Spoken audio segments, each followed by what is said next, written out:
Good morning and welcome to your Farm and Home Show. My name is Joanna Coles, and it's been cold outside, and sometimes it's hard to think about planning for your forage system when the weather is like it is. But it's actually a great time to do so. There's a lot of research out there, and a good plan will go a long way in planning our forage systems. One of the first things that we would like for people to do is think about what type of grasses work best for their particular operation. And we have help with that. One of our missions with the Cooperative Extension Service is to do research, and we have a lot of research on different forage species, how well it stands up to grazing tolerance, its persistence, its yield on several different forage species.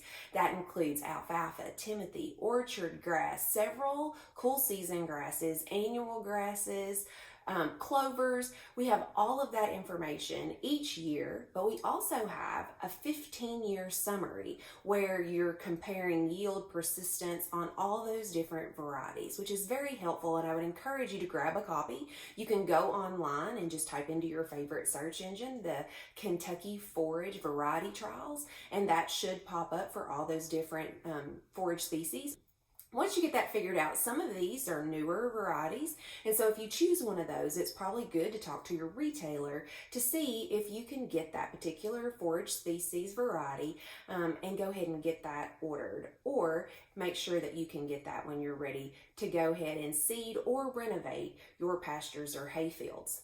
The other thing is we want to make sure before we renovate or before we put in new pasture is that our weed pressure is low and our fertility is correct. So those things can be done earlier, and earlier the better, so that if we do have to make amendments to the soil like lime, then sometimes that takes a while for that to neutralize, and we want to make sure that we give that forage species the absolute best possibility of success.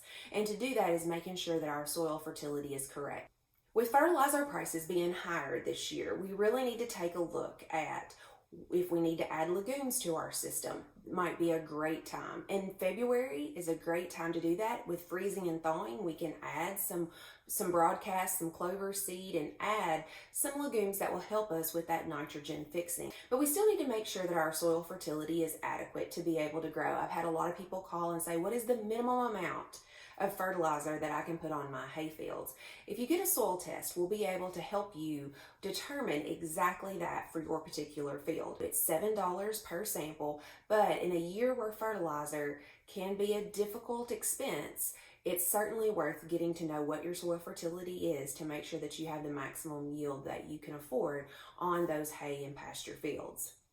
The other thing that we need to really look at is weed pressure. And if we do have a lot of weed pressure, to make sure we get that controlled before we add clovers or before we start a new system. And buttercup, yellow buttercup, is probably public enemy number one when we talk about weeds and noxious weeds, especially in the spring.